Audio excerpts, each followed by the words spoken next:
All right, where are we going to begin? Oh man, where to begin?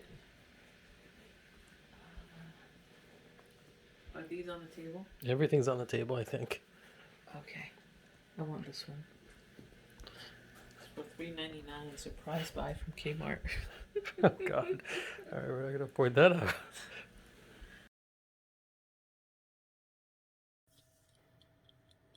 All right.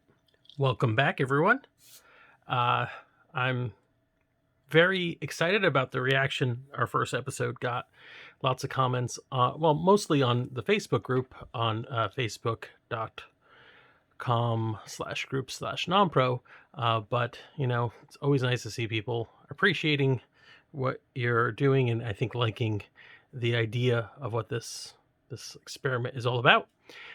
So yes, please reach out if you're interested in participating because there's lots of stories to be told with the things in our collections.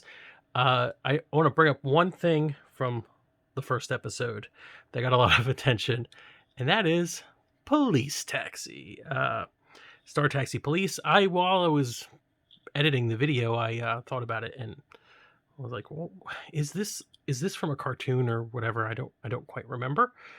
Star Taxi Police, such an evocative name, and I looked it up like a lot of you did, and like one viewer knew because he had it. Rick, Mercedes Benz diesel guy, knew it right away. This is a color change vehicle that depending on whether you put it in water or not, you'd see it as a taxi or as a police car. So that explains that. Actually, I was curious about whether this would work or not, so I tried it out. And if everything goes according to plan right now, you're going to see a little video of me trying it out. And yes, in fact, despite the fact that you could see both of them clearly now, when you put the right temperature water and wet it up, you do in fact see it just as a police car. I assume taxi will also maybe appear.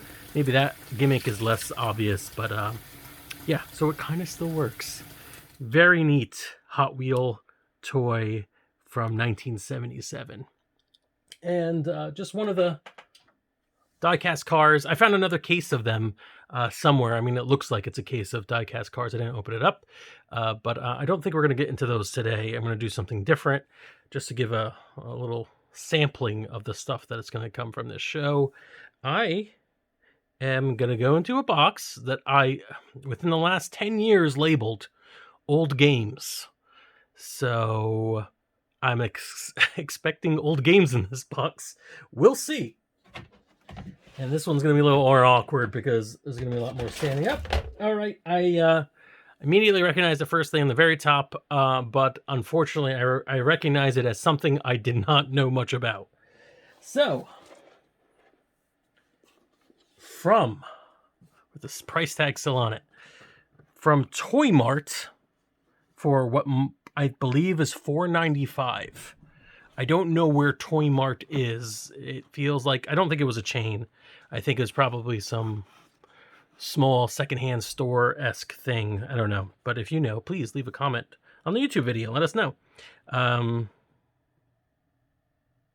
It's a Toy Mart in the Green Gate Mall.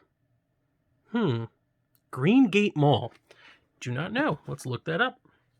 I will probably look that up and put it in the comments before this video goes up. This is a board game from Whitman, the new deluxe edition of Stock Market game, the Aristocrat of Money Games. Yes, copyright 1968. So, the story behind these games, and a few of them. I don't actually know how many of these are going to be in this box, but the house I grew up in, the house I grew up mostly in was very old. I think it was built in the 1920s or 30s. And everyone who's ever lived in that house left stuff in that house, I think. This was one of those things that just sort of fell into our laps. I don't believe anyone I know purchased this. I don't think my parents bought this for us. Certainly, it's not a game we would have asked for. The stock market game. This isn't even Monopoly. In case you're wondering how old I am not older than Monopoly. I would have recognized that game and probably asked for it instead of this. I don't think we've ever played this game. In fact, I'm certain we've never played it because I think at one point or other, I attempted, there's no rules on the back, I attempted to learn how to play and realized this can never be fun. This game was never interesting. So that's what I thought as a kid. I don't know if that's still true. I was a pretty dumb kid. All right, stock market game. Oh no, I broke the box. Did I? No, I did not. Okay. All right. Wow. It is in really good condition because who would have ever played this?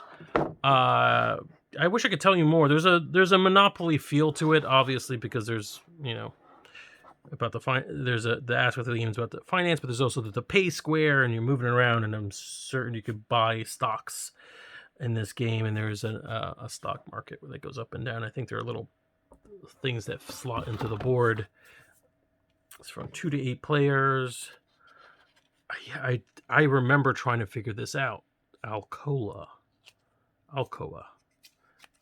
There's also American Motors as a stock you can apparently get, and Western Publishing, and J.I. Case, and Maytag. Huh. I wonder if like some companies wanted to be in this, and there's shares and a wooden die and pieces, and that's probably the thing that goes up and down for the stocks. So yeah, not a lot of specific memories other than trying many times over the years to figure out, as a child, to try to figure out how to play this game. I don't think there are rules in this, and of course, yeah, see, this isn't rules. This is to facilitate the figuring of the amount to be paid for a certain number of shares. Use the following chart. Imagine getting this as a kid and trying to figure out how to play this, not even knowing what a stock market is. Yeah, and there's no rules in this. That didn't survive. Maybe it's on the inside cover. I'll take a look in a minute. And it's not like you had an internet to go to try to figure this out. Oh yes, there are rules on the inside cover for 2 to 8 players. I'll quickly read this all on this YouTube video. Nope. Start of game, cash dividends, go and break, winning the game. First player to win 100,000 at his turn to roll the dice. What? To win, a player must have 100,000 at his turn to roll the dice. Okay, I don't know what. So yes, this game will be up on auction on my eBay thing. I don't know. I'm not going to do anything with it. If you actually have fond memories of this game, I'd love to hear someone talking about how to play it. Like when I was an adult, I heard of people who played Monopoly with their family over the course of years, the same game. And I'm like, that could be fun or tedious. Probably a little bit of both. In case you are worried that the rest of this will be like that, you should not worry, because very next game in my list,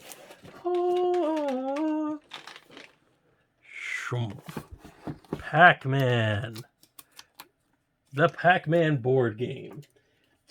Confession, I did not have this as a kid. I bought this as an adult. I believe a friend of mine had the Pac-Man board game, and I'd seen it and thought it was amazing that it existed. I didn't know it existed as a kid.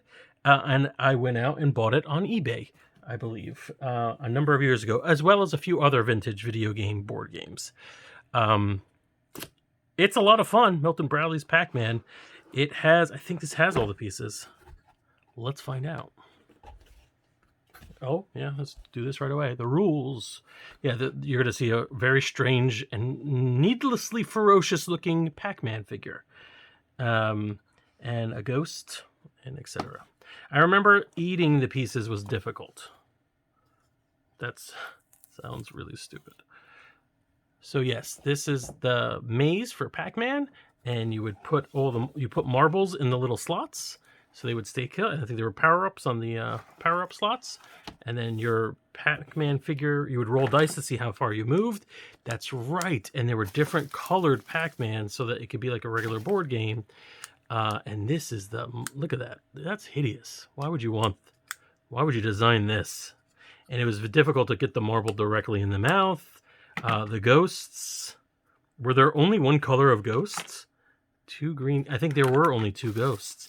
Yeah, so I'm not trying to disparage whoever designed this game, but it seems like there was a few steps missing.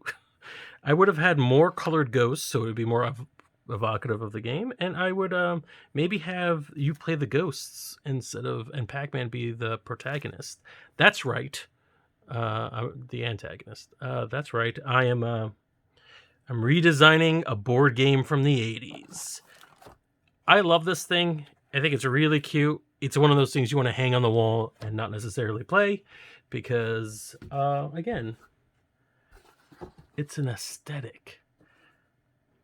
But yeah, this was not a very old game I had for a long time. This is something I only I say recently, but it may have been like 20 years ago. I bought it off the internet when I heard it existed, and I had this idea for a game room where I would have the walls covered with old board game pieces, which I actually still think is a cool idea, but I just have not gotten around to it. And also now I'm not allowed to have people over. It has nothing to do with the pandemic. I'm just not a friendly person, I guess.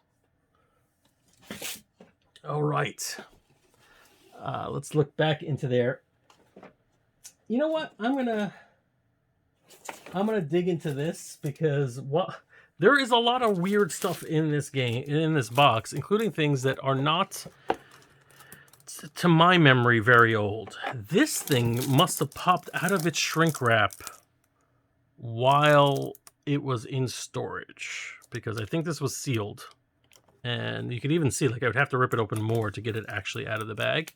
But I guess it just popped out. It retailed for $20. Tears of the Dragon. And I could tell you already, since there's a URL on the box, it is relatively new. And I've never played it because it's still in the bag.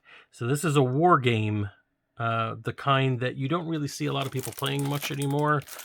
With computer games getting so much better and what have you, there's still, of course, some war game aficionados who buy and sell and play little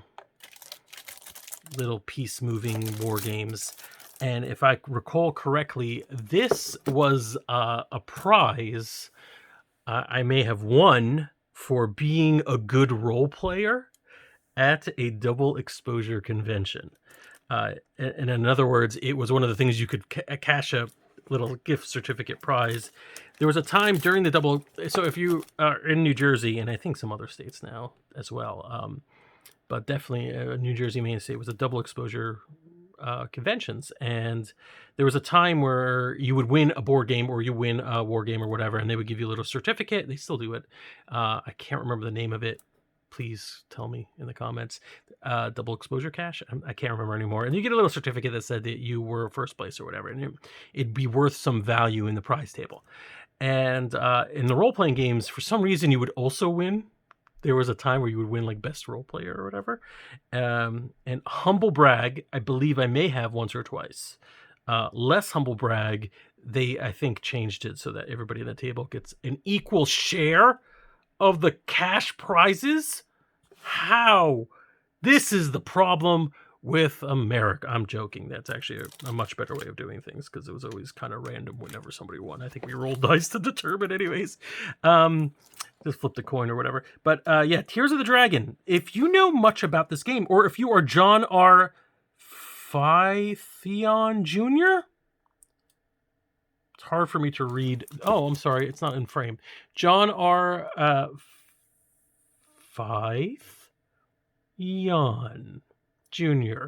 Or you don't want to pronounce that name, write it in the comments. so that I still won't know how to pronounce it. I am a fake geek when it comes to war games. I have a couple of these style of war games, and it's almost like chess, where like I look at people playing it and I'm like, that looks like you're having a lot of fun, and that looks really interesting and enjoyable. But I'm not, my brain doesn't enjoy strategy that much.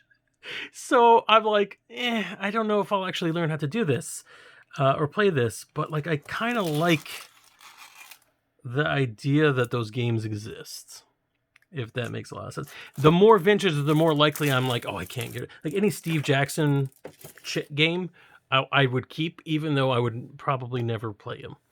That's very weird, right? Wanting to be a certain kind of geek. When I was young, and this might come up in a future video, I tried building models, not because I had an interest in models, really, but because I thought that's what geeks did. I was like, oh, man, I want to be a geek, so I'm going to build a bunch of models. All right. Back to that content you came here for. Donkey Kong. Also not something I had as a kid. Purchased around the same time as the Pac-Man game, probably because that's when I discovered that these games existed.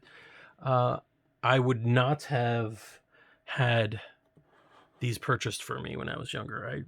We wouldn't have been able to afford these games, and I guess at one point or other I was like, I want to relive my childhood that I would never had, which is weird. No rules on this one, at least not there. Can you battle Donkey Kong and save the Fire Maiden? The Fire Maiden? Who's the Fire Maiden? Fire Maiden. Isn't she Paulina now? Also Mario burying the lead. Look at that. Look at that Mario. That's some... Okay, so lots of deep lore there for you. Fire Maiden. All right. Okay. So the board's a little warped on this one, and also opposite of where the camera. Ooh. So that's pretty cool. I choose not to reframe the camera or pan back out. I'll just show you a little scandalously dressed Fire Maiden there. All right. It's pretty basic. I mean, to be honest, this game translates over pretty damn well to a traditional board game. Here are the rules.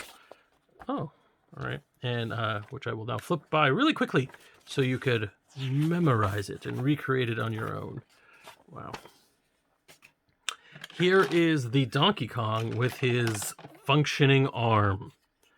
I don't know if they called it that, but they should have. I think I have to open him up, put this in, and then he like loads barrels and shoots them out like that, basically. A die. I used to collect dies from weird, obscure board games and try to come up with role-playing games that would use it. So in this game, we've got a 6-sided die with a 3, a 6, a 5, and a 4 on it. And instead of a 2 and a 1, we got Kong Rests. So I am definitely going to make up an elaborate storytelling game with that die as the chief mechanic.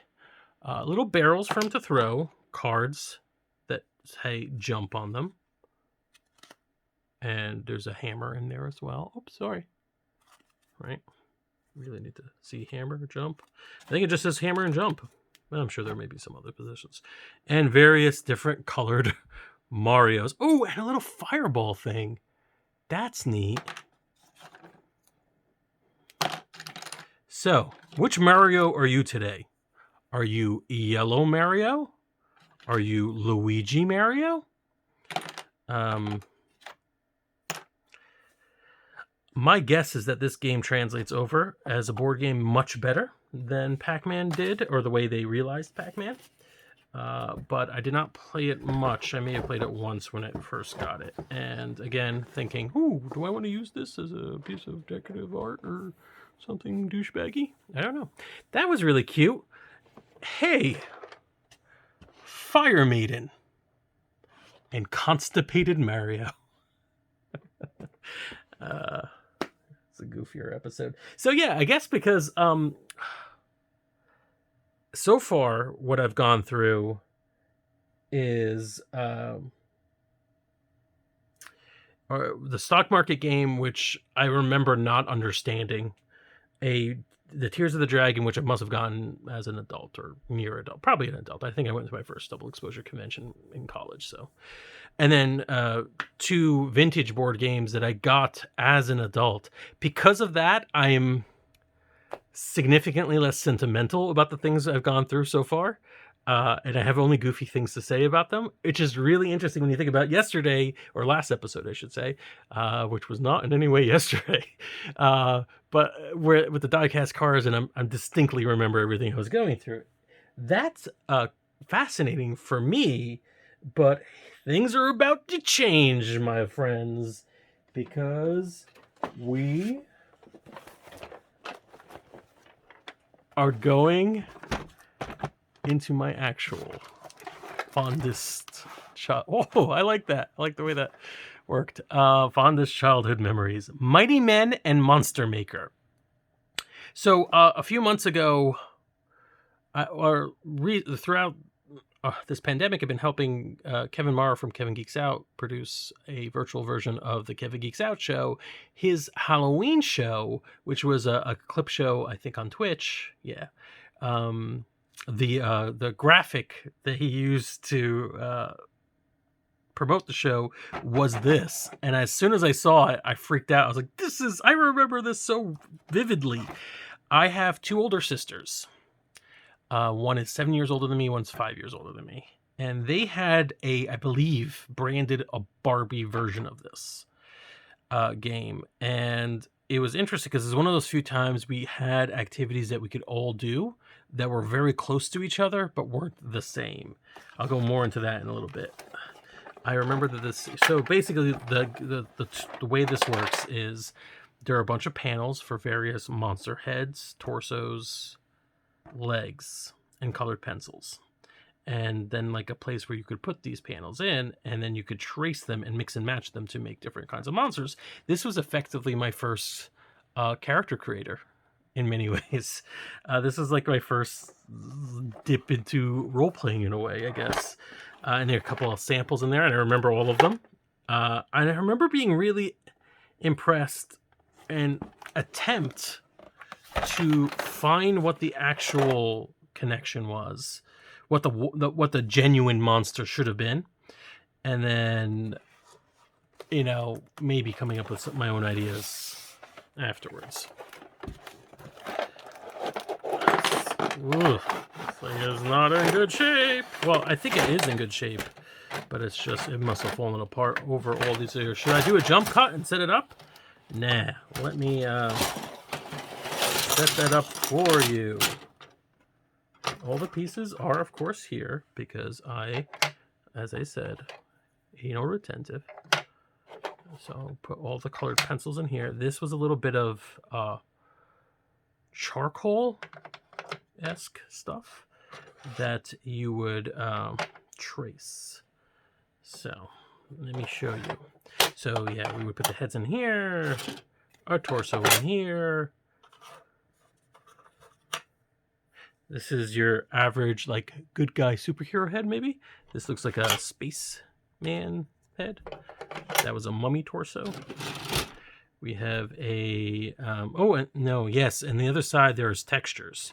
When I found out there were textures on the other side, that blew my mind. So the gimmick would be, I'm just going to do this randomly as I can. You would take the, I guess, a guy with a club, and then some, well, can we be less?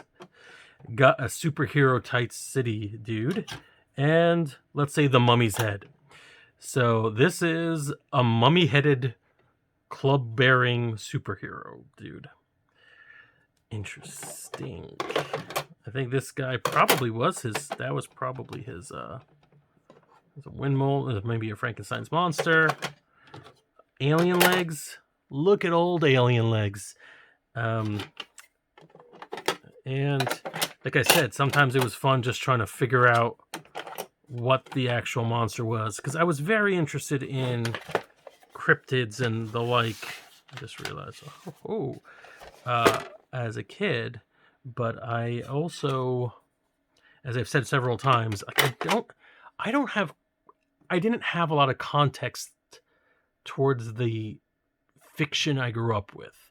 Um, a child of immigrants, we didn't have even something like Frankenstein wasn't really something that we would just inherently know, or I could ask my mom and dad what something about it and find out. So if I was young enough, I just had to figure this out myself, and I guess I was just imaginative. I never really asked kids on the playground. I just sort of like, well, I'll figure this out. I know what it is. So yeah, it's sometimes just deciding that clearly the reptile-legged thing belonged to... Hey, yeah, I would say that it probably belongs to that body, and I'm sure there's a head in here somewhere that fits. Maybe this devil? Maybe. So, this was a fun game, and like I said, there was a Barbie version of it, and I think it was branded Barbie, but at the very least it was like maybe supermodels or something. It was girl-themed back when that was still a popular way of referring to toys. And one of the things I would sometimes do is try to match their body parts with the monster to come up with something really cool. And I don't know if that was ever that successful, but I want to show you something that actually, while I was talking, I started stuttering. I have a whole story to tell about paper and how precious paper was to me growing up, because it wasn't as if we were going to go out and buy a ream of paper for me to draw on or whatever. So I have so many stacks of weird legal pads and things that like clearly fax paper that was reused just because, it was precious. Anyways, I'm going to go into right now. While I was talking, I had lost my space because I noticed that there were some drawings in the background, and I must have also started coloring them in. I guess that's one of the steps. Oh, a guidebook. Nice. I guess it doesn't show all of them, but it did show 4. And advise you can mix and match. Let's see some of the creations. I don't even know if I finished my thought. While I was showing off the toy, I saw that there were some drawings, and I got really excited, and then I lost track of what I was saying several times. So these are two pretty... well, I think this is my version of... This is what he's supposed to look like, which kind of, to me, looks like the Caliban from Clash of the Titans. And this is just a slight modification, and I'm trying to decide which one I liked better, including scribbling. Like, no, not this. There's a mummy with... Oh, he had a cobra around his leg with the devil's head and a devil-headed super person. All right. Couple little mixes and matches. Vampire guy with a superhero body and tentacle monsters. A Hulk. Not Hulk. A King Kong-esque person. This cool alien colored in as best I could. Ooh, and this wicked demon. But what I'm super excited about is this comic book I made. Staples. Mixman is apparently his name. Mixman is an enemy of Octoman, Thunderman, and Whiplash, maybe. He is bad. He could turn to anything by letting his hands touch. So, very advanced for a young person. I let the the handsome male lead be the villain. Obviously, Octoman and Thunderman and Whiplash are the good guys in this. He is bad. He is bad. And he could turn to anything by letting his hands touch. One would presume touch the thing he's trying to turn into, but not necessarily. Disappointingly, however, like many great pieces of art, it is left incomplete by the artist. So we'll never really know what happened to Mixman. Unless, someone were to revisit this jump cut. No, I'm not going to do that right now. This is one of my favorite toys growing up. I loved playing with this thing. I wonder if there are more comics or pages of that comic somewhere in a different bin. Because, like I said, this one seems to be kind of a mixed match where there are things from more recently. I mean, they're all technically old games, but very hard to determine how old. All right, so a nice little mix of vintage toys and games. I really, really love that I found. I was so hoping that, this is what I'm really excited about. Things like this coming up because I'm certain there's more. I am shocked. I have no memory of making this. I found a little thing that I had written when I was young a while back, and I'm like, all right, when I was first thinking about doing this series, and I'm like, I want to show that. I want to make it so that it's not just me showing off old toys that I bought off eBay, which literally today ended up being a lot of. But I also don't want to stage anything, and I just want this to be organic, and the world provides. Mixman. I hope you enjoy this. It's fun to do and it's fun to talk about.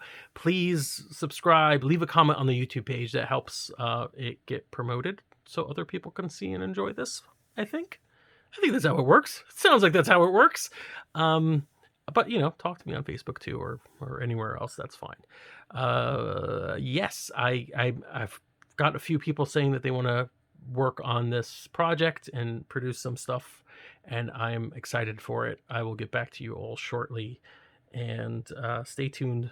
Next episode is going to be as thrilling as this one was.